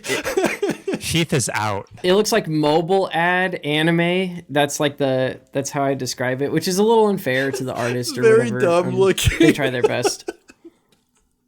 I see tracks. I see portraits. I see 4 spaces. Yeah, it's a very bizarre board game where like not a lot of actual gameplay, quote unquote, really occurs. It's like the decisions you make. It's like pre-time stories. Yeah. It's an interesting game to say the least. We'll have to talk about it on our show as well, but if you like these types of video games, I'd be curious if you didn't like, or what you liked, I should say, about Tragedy Looper, because I think it's ultimately trying to emulate this type of video game, and it's a lot like Steins Gate, if you're familiar, where Big like fan, going back yeah. in. Okay, so yeah, the whole going back in time to try and like prevent stuff from happening is the main idea. Listeners, if Tragedy Looper piques your interest, it sounds like you might be able to hear impressions on a future episode of Shelf Stable. Stay tuned. Actually, it's possible our episode will come out before this does, but you know, one way or another, you can find it. Chris, which member of our friend group replaced the art in The Resistance with artwork of our friends? That was me. That was my credit. Okay, all you got to do with Tragedy Looper is put me in the game, and I will play this with you. There you go. Okay. With that, I think it's finally time. We need to move on to our discussion topic and cram it in here. Let's do it. Okay, all right. Well, enough bullshitting then. I think it's time to really like lock in and get into the true potatoes and meat of this episode. The part of the episode that people actually want to listen to. Is that what you were hoping I would do? Absolutely. If you didn't do it, we wouldn't have posted this episode. Okay, Yeah, perfect. we would hold this episode hostage until you send us the goods. It's potatoes and meat on this show because it's the opposite world. Actually, what's the opposite of meat and potatoes? Veggies And rice? Yeah, there you go. Veggies and rice. Didn't we do this, Kenny? Like on the first April Fool's episode, we did. Like I was like, "What's the opposite of meat and potatoes?" Veggies and rice obviously works, but rice and potatoes are both like starches, basically. Yeah, potatoes grow underground, so you have to pick like an above ground, like a pumpkin. Eggplants, maybe. I don't know. If you don't mind, and I'm not putting you too much on the spot, Tom, I had you originally pitched this discussion topic. Do you want to tee it up for our listeners? Right, the main topic of this week's episode, and that is video games. Aren't they just work disguised as fun? When do we get to have fun? When does having fun just become doing a job, except it's a video game? And to help us answer that question is Chris and Heath. So what initially had you thinking about this discussion topic and what we might want to unpack here? I think it's related to the 450 hours of Balatro. I was just gonna say, the Balatro gameplay really did hit a point where it was like, all right, this is just my job now. You know the Joker, I think it's called like soda or fizzy drink or whatever, and you're supposed to sell it because it turns into a duplication tag. Seltzer. Not seltzer, the other one. Or no, oh yeah, the root beer. There's a Joker that has no utility until you sell it. There's actually a couple Jokers that do that. And those need gold stickers in order to get the final achievement on Steam. And I think like 2 of them are rares even. And so it's like you have to do a run, and it's a gold stake run. So it's not like you can just sit there and, you know, do whatever you want. You really have to be kind of on the ball. But you have to roll into one of these Jokers whose entire utility requires you to sell it. Don't sell it. hold onto it, it's just killing a slot. Now, if you're lucky enough to get it negative, that's one thing. But if you're trying to complete this within anything less than 1,000 hours, I think you'll have to make some compromises along the way. So I was definitely hitting that point where I was just like, what? Like, am I still enjoying this game? Or am I just doing it because it says I can? Yeah, you were starting to question maybe like your motivation for even being here, and yet you pressed on. Mm-hmm. I'm curious, what percentage of the way through your 400 hours did these questions start to pop up in your head? I think it was like after I'd cleared every deck on Gold Stake, and then I knew that the next task was all of these jokers, I was like, I have other things that I should be doing. But I think the fact was that I didn't want to be doing those other things, namely like going to college online, which like big mistake. I don't recommend that people play Balatro rather than get their degree. If they have that option, I think getting your degree is probably better use of your time. Yeah, better, more efficient for long-term stability and success. But it can be hard, especially when you're just like unmedicated and not beholden to enough to necessarily like light the fire. Tom's going to have his Slumdog Millionaire moment where there's like, I'm Edward E. Moneybags and I'm looking for an heir to my business, but they need to have played 450 hours of Balatro for me to even consider them for the position. Now's my chance. It's the great filter that matters. I'm all in on that exact thing happening, I think, yeah. At this point, it just makes the most sense for me. It's kind of like when you've fucked up a game so bad that you're like, you know what, like in a board game, and you're just kind of like, I'm going to go for the shoot the moon. That's where I'm at with my Balatro investment. Speaking for myself, I can definitely relate to that feeling. I don't think you're alone where you do start to question your motivations for why you're exactly playing this game in this moment. Maybe where this pops up most frequently for me is hunting for achievements in Steam. And sometimes when I'm late in the process, all the low-hanging fruit has been picked, and there's just a couple I'm too prideful to let go. I can fall into the trap of, man, what am I doing this for? Mm-hmm. This has kind of ceased to fulfill the original purpose of, having an enjoyable time or seeing something new in a game I've never seen before. So I don't think you're crazy for this topic. Mm-hmm. Has this conjured up any other similar feelings for you, Heath?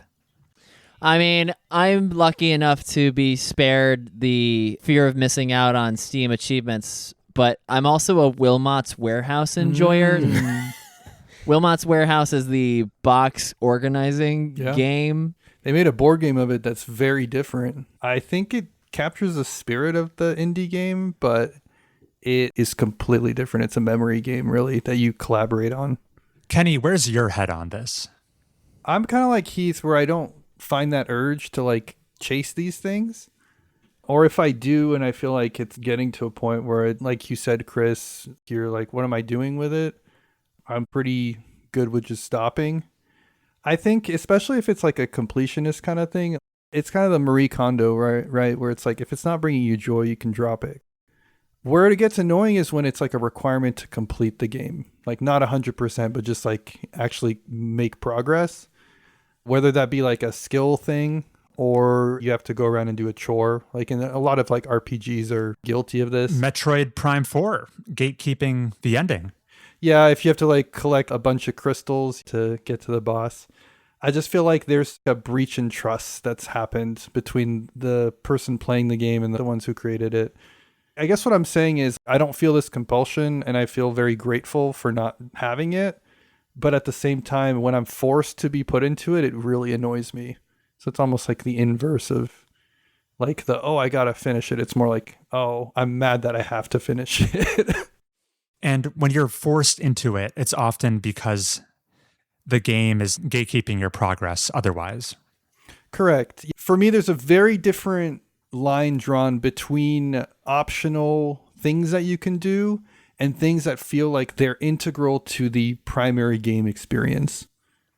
Whether that be a skill or time investment issue, like I just don't feel like you should ever be obligated to waste time in a game so that I can just see what happens next. Ooh. But waste is a tricky word, right? Like, what are we considering wasting time? Because if I'm just bad and then I'm getting better as I practice, I'm thinking like Dark Souls or something like that, I don't consider that time wasted because it's a joy. It's an experience to improve as you're playing it. But if it's like there's a randomizer and I'm waiting for the randomizer to give me the thing I'm looking for, and in the meantime I'm just doing a mundane activity, I consider that waste. I think it's very subjective. Not to bring too much work into it, but at least in my workplace, there is like this satisfaction curve that people experience, and you're trying to hit them like right where the curve makes the most sense. So before that, there's like frustration / overwhelming when somebody feels like they're not competent or equipped to do their job. And then you hit that sweet spot that we're talking about. And then when you pass that, there's boredom. Mm-hmm. And I feel like a lot of what can determine if something is work, whether it be at the office or when playing games, is whether or not you're hitting that sweet spot or not. Because you hear this sometimes, people saying like, oh, I love my job. You know, it doesn't even feel like I'm going to work. Yeah. I think a lot of people say that don't actually believe it, but I'm sure there are some people that genuinely feel that way. And to me, that's almost like, how did they get there? Maybe if we understand that, we can understand how people get outside of that when they're playing. I feel like the concept translates between the two. Like, if you're bored playing a game, or if you feel like a game is just like so dang hard or you can't understand it, then it feels more like work than a game, and vice versa. I've cobbled together a bit of a personal thesis thinking about this topic. Okay. You guys feel free to render a verdict on it, poke holes in it. I kind of feel work and play, they remind me a little bit of the things people sometimes say about love and hate. They're like two sides of the same coin. They're closer than you might imagine. And I think like you're observing someone at play, and you could watch someone else actually doing the same exact identical activity. And for them, it could be work. And I think here's my personal thesis. It boils down to, where is the motivation for quote unquote play originating from? If it's an intrinsic motivation coming from within, then it's play. But if you're doing it as a means to an end, from something external, that play transforms into work. It's serving a purpose. I know technically these are all video games. You're going to be able to feed your family even if you turn it off and never play again. So technically it's not work. But as soon as the game starts to shift your incentive for playing outside of the internal, making it more external, that's where work starts to bleed in. I'm no longer playing, I don't know, Yakuza for the love of the game. I'm doing it to complete those dumbass achievements on Steam to flex on my friends, which is a ridiculous statement, but it's somewhat true. You're supposed to say for personal satisfaction, Chris. Right. For my own self-flourishing. So yeah, that's my little personal theory on what makes play and work separate. I think it's a theory that resonates with me, at least. I don't know what the other two think, but... Well, I don't even know. I think like a game that is presenting a pretty steep challenge, like Dark Souls keeps getting mentioned here, but I feel like a lot of the grind in Dark Souls is more about the personal skill level of the player. It's like where you're just trying to get timings down. You're trying to know when you should flask, when you should not be flasking, and like when you should be backing the fuck up so you don't get hit, stuff like that. And figuring those things out by repeating the same fight over and over and over can definitely start to get exhausting in a certain way. But I feel like that isn't the same thing as chores the game. Oh yeah, I'm saying that they're both sides of that curve is what I'm saying. They're different. Oh, okay, gotcha. Yeah, the chores side, you're saying that's on the other end of the curve, like after the fall off point. Right. When it gets like too familiar or too easy. You're describing this chart, this graph that's like your abilities versus the challenge being presented, and how people who enjoy their jobs are often operating somewhere in that sweet spot. And I think that's like the definition of a term we were using earlier this show. Living in that sweet spot, I think that's described as being in a flow state. Correct me if I'm wrong. By some definitions. Mahaley mentioned. And I was just thinking, it's a pretty somewhat common experience that people don't love their work. And I've heard it said the reason behind that can often be when you're plotting yourself on that chart. In the real world, when you have like actual practical tasks to accomplish, it's so hard to hit the sweet spot. Lots of tasks in real life are either mundanely easy, like eating a sandwich to feed yourself, or they're like overwhelmingly hard. How does one person go about curing cancer? I have no idea. So living in the sweet spot when it comes to like practical applications, little tricky to do. Some people do it and they're enviable. But I think what makes games so compelling to me is that they're like artificially designed to try to put as many people as possible in the sweet spot all the time. Right. Yeah, and I think your game is good when your players are primarily facing that experience. There are things that games can do to increase accessibility too. I know that like for extremely difficult games, it's kind of a polarizing topic to have easy modes for the parents or something like that. But like, I actually really like when that's available, as long as it's implied that there is like the standard way. Because I think a lot of the pushback that those modes get is, oh, well, now people can just get to the same thing that I do while putting in less effort. And there's like kind of a gatekeepy attitude to it. I'm not a huge fan of that gatekeepy attitude. I think, games should be as accessible as they can be, and you can still appreciate them for their original intent, even if they're quote unquote easier than they're supposed to be. But I think creating those accessibility features really allows people to find the sweet spot for themselves. And, if you want to put like a special good ending behind the way harder version of that, whether that be 100% finishing a game or playing it on hard mode, like that's fine. But I think introducing those different levels of difficulty is like one way to make a game resonate with all kinds of people and continue to resonate with somebody over time too. Yeah. Hard to disagree with any of that because not everyone's sweet spot on that abilities to difficulty curve is going to be the same. Yeah. But everyone wants to be playing kind of in that ballpark. Yeah. Like Hollow Knight comes to mind. I think that's a game that does this really, really well. Where if you're just trying to beat Hollow Knight, it's still pretty challenging. But like if you're trying to get all the juicy stuff in Hollow Knight, it becomes like a very difficult endeavor to do. Yeah, it's not called the Path of Leisure. Exactly.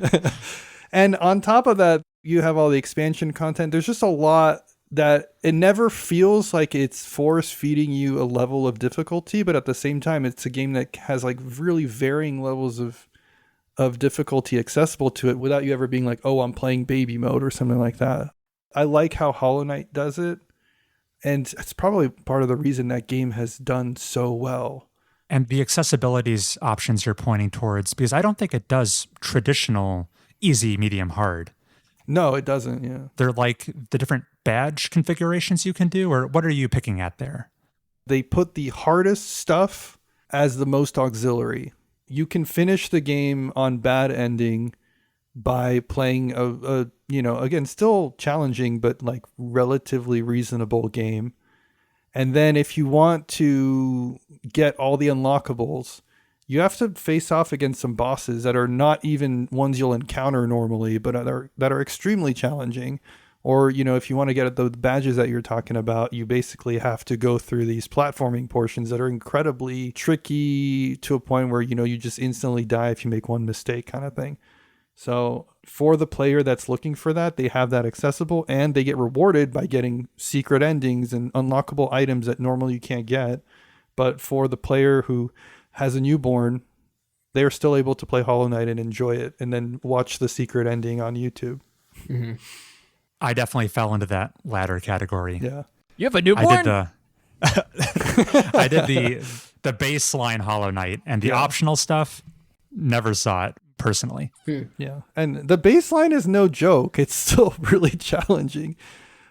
But for a game that does this the other way, which I still think is totally fine, like recently I played a lot of other Metroidvanias and so Hollow Knight is kind of fresh on the mind, but like I played Biomorph, and I think Biomorph has a few options in terms of like, if you die, you can choose whether you have to go back to where your body was to get the money, or you can just have your refresh with the money. And I turn that on because for me, it is work. I consider it work and not play to have to return to where my body died. For other people, it's like, well, that creates the tension, that creates the stakes. I don't think one is more valid than the other, but I really like that they gave me that option. I don't think that detracts from the game or makes it too easy or something like that. So Even Biomorph's wearing a blue shirt. Bringing it back. yeah, there's blue shirts everywhere in games. Apparently. Chris, I don't know. I'll let you know when Age of Rail becomes play. Oh, no.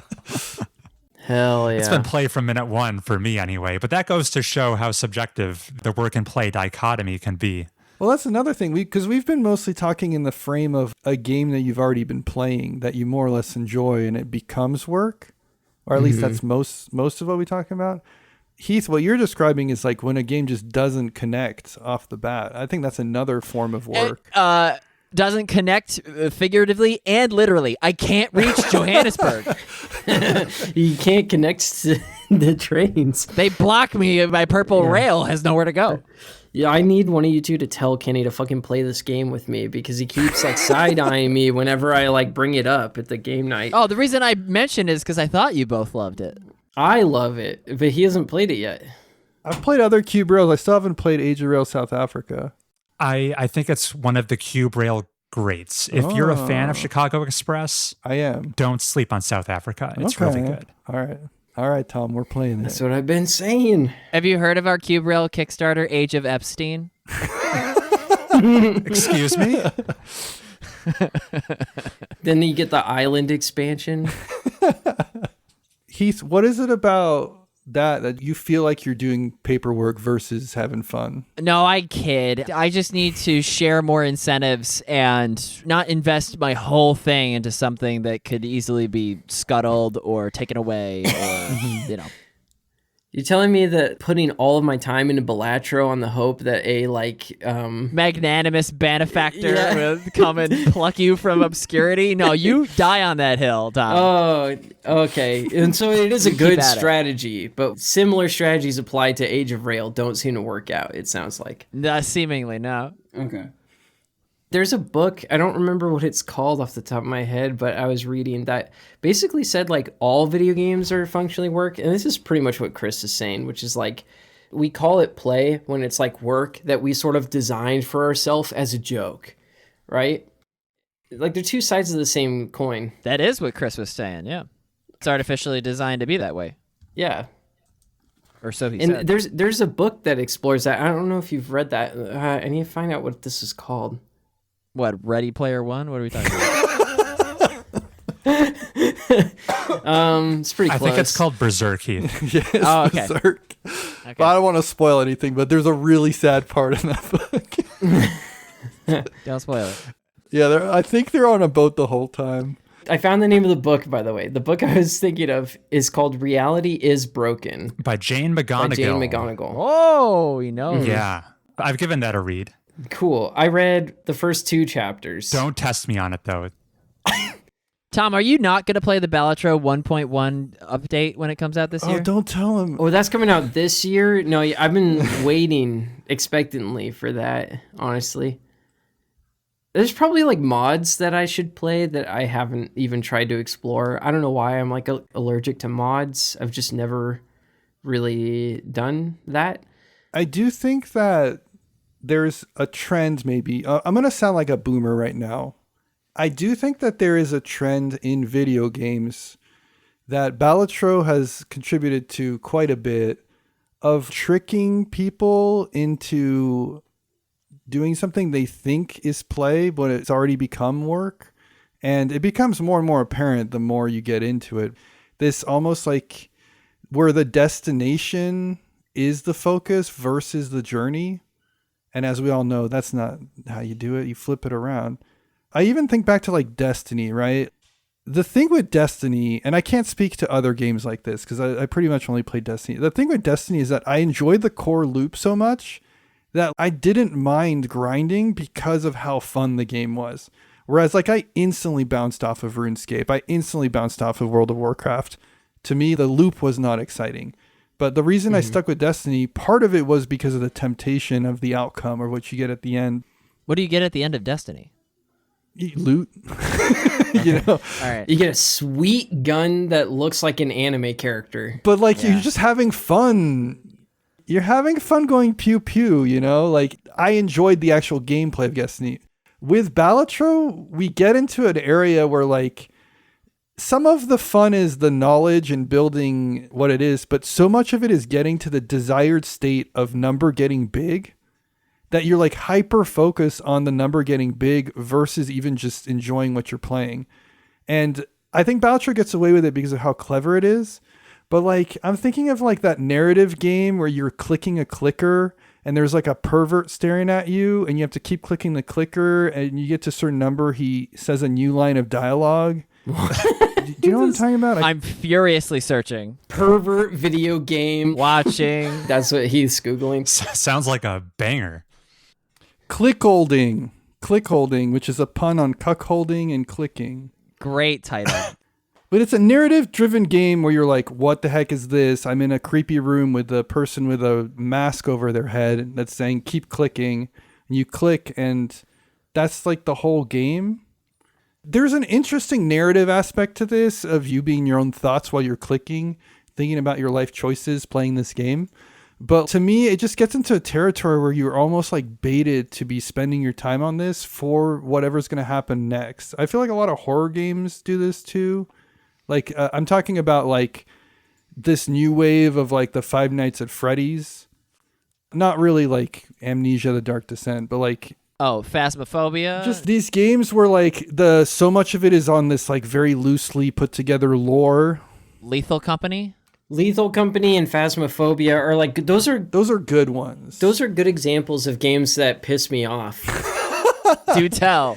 Those games are like just like slapped together MacGuffin collector, and then there's like random monsters, horrors, or whatever. I'll tolerate any amount of slap together MacGuffery if it can duplicate my voice and trick Chris Yeah. into thinking that the enemy is me. Now, Yeah, I'm not with you on this, Tom. to be fair, that's clever. They're like party games. Lethal Company might be different. I shouldn't lump it in, but I've tried playing Phasmophobia and I fucking hated that game. And it's mostly just because I'm not entertained by this. I don't know. Like, I get that the point is to hang out in Discord and chat with your friends, but like the Phasmophobia was just like getting in the way of like doing any of that Oh, interesting. for me. And it wasn't getting in the way in a fun way. I think they could create funny moments. Maybe. Lethal Company's better at that. I think at making it funny. So I think it moved it in the right direction, but Phasmophobia was like the first one to kind of do that sort of thing. And I just felt this is just like precluding my enjoyment. It's making it less engaging. I like to enjoy Phasmophobia from afar, like a cuck. Back to click holding. I don't like the satire that it's trying to do. I much prefer the satire of something like The Looker, if you're familiar with that. Oh, the Looker's so good. Where at the very end, you trace out the puzzle, and he goes, "Oh my God, it's a giant cock." The Looker's really funny. To me, click holding and also what it's satiring is just kind of like a whole space of game where they've commoditized the desire to get an achievement. And it's one thing for a game to have achievements, and it's another thing for the whole game to be based around getting those achievements, I guess is my conceit. Chris, tell me you're looking up the achievements for click holding and rationalizing how quickly you could get them. I'm saving that for my personal time, actually. Not going to waste it on recording. But to Kenny's points he had there, they sparked some ideas in my head around these, arguably somewhat predatory games that are more concerned with keeping you hooked and playing rather than, the quality of the actual experience you're having with them. And how that relates to work and play, to connect it back to my grand unifying theory. It all has to do with the motivations. Mm-hmm. Oh, yeah, that's a good point. Where play is hopefully, maybe even by definition, must be intrinsically motivated. You're not doing it for a greater purpose. Then there's a lot of emphasis on the actual gameplay loop. The actual process you're engaging with needs to be compelling and pleasurable. Otherwise, you'll put it down because you have no other reason to be here. But when it comes to work, maybe you're doing work to earn a paycheck or something, the actual process itself is of secondary or like tertiary concern. The loop isn't the important part. It's the destination. And that's where maybe these predatory games that in some way hijack the human brain into just like hit the next step, hit the next milestone. Don't question how fun the minute-to-minute gameplay is. That's where we're hitting, like more work-like territory, more concerning gameplay loops. Yeah. Mm-hmm. It's like, play this game because you like to play games, idiot. That's like almost like the meta that's cropping up now. Yeah, play this game because you want the next thing or you want to see what's next. Mm-hmm. That's a good thing to keep in mind. Well, great job, guys. I really liked that conversation. Would you rate the conversation on a scale from 1 to 10? Well, even I'm a pretty stingy rater, Oh. but I'm giving it at least an 8.5. Ooh. Okay. So pretty solid. I'm a master rater. We should do this like semi-annually. If you guys go to some sort of con, we should do this in person. Yeah, I'm down. We need to take bathroom breaks though. Yeah, or maybe not have like 30 minutes of audio setup problems. I did tell Chris that we are going to be in Philadelphia in December. That's the plan anyway. Yeah. Okay. Which is closer to you than we are now. So yeah, that's very drivable for us. right. And we hope to maybe at some point, late in the summer sometime, hop onto your show if you'll have us. Of course, yeah. No pressure. That is the plan. We got to make sure that we're not axing people that we already committed to having on the show, but you're on the queue. Yeah, it's hard to complain because I know I won't be competing with Richard Garfield. How did you get him? Oh my God. The funny thing is, we basically just emailed him. I think Richard Garfield really enjoys doing stuff. So, like, I don't think he'll say yes to everything, but he is pretty flexible. If it makes sense to him, we've seen him appear on quite a few things. So, yeah, people have been like, that's insane that you got Richard Garfield. And we're like, we'll just like politely nod and be like, oh, yeah, it's definitely because we are the shit. But like, peel the curtain back for a second. It's like, we just kind of asked him, Chris, put it in terms that I can understand. Is Richard Garfield the Sakurai of the board game universe? He made a game you might have heard of called Magic the Gathering. Oh, well, because you guys gas it up every episode. There you go. I do enjoy Magic. What was the most recent thing of like using magic as an icebreaker for a date? Yikes. Oh, no. Yeah. Yeah. Did we say that? No, that was me. Yeah, on the Valentine's episode, Kenny, we were talking about just like getting into like the lore or something, or starting off on a with first Magic. date. Yeah. That sounds like a surefire way to get a second date. If anyone listening to this goes to look and looks up the February like Valentine's episode of our fucking show from this year, just be aware and do the opposite of anything we recommend, and it'll probably work out better for you. I've never played Magic, nor watched it, but I would sit down if one of you guys taught me it. Ooh. I don't know if we want to get people hooked on Magic. We talk about Magic like a love-hate relationship, Almost like it's a drug problem. Yeah. Yeah. I will smoke crystal meth if you guys Dang. As long as we teach you how to do it. Yeah. put the spoon in front of me. Yeah. The thing is, like, I think like Magic is pretty easy to like not end up like consumed by, but well, I've seen other people like, not end up completely in the rabbit hole. I've literally watched you teach Magic to someone and that person being like, oh, I better stay away from this. Really? So, yeah, in our Netrunner years. I don't know. It's like, obviously, if you have a problem with your relationship with money, I'm not going to tell you to try it out because you got bigger But the fish to decks fry. are so expensive, like expansions, No, or am they I going to get- be they money get- matching? It's the equivalent of loot crates, but for tabletop.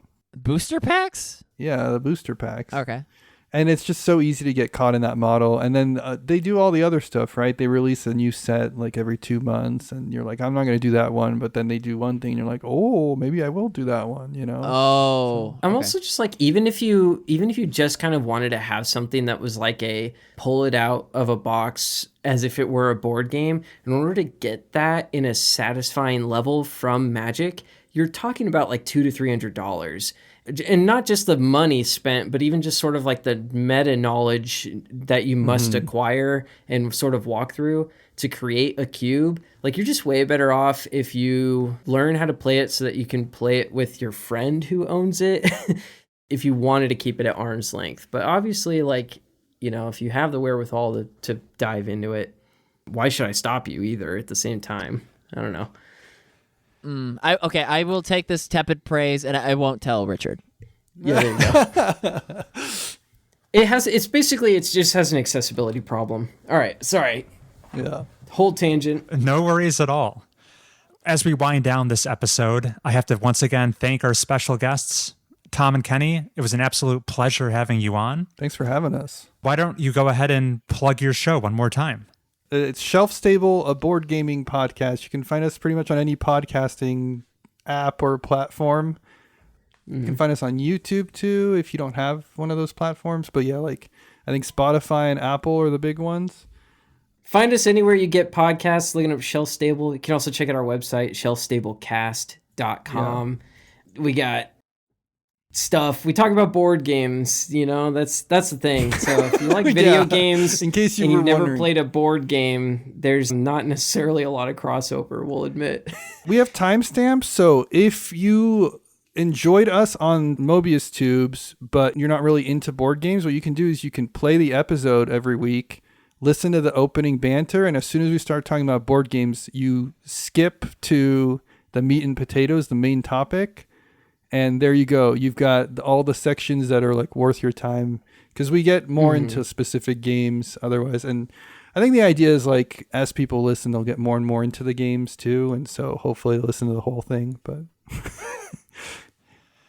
the funny thing is we always joke about like people skipping to the meat and potatoes, but our analytics actually shows that it's like most people just listen to the whole thing anyways. So Great. More of a bit than anything.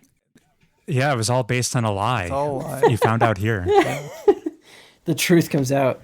Well, Heath and I will certainly be back next episode. We're even hoping it might be the return of Samantha. Listeners haven't heard from her in forever. If all of this makes you very excited and you want to write in, where can you reach us, Heath? At MobiusTubesPodcast@gmail.com. That's right. It's MobiusTubesPodcast@gmail.com. We'll read every email. We read every email. And until next time, see you then. Bye. Bye. Thanks for having us.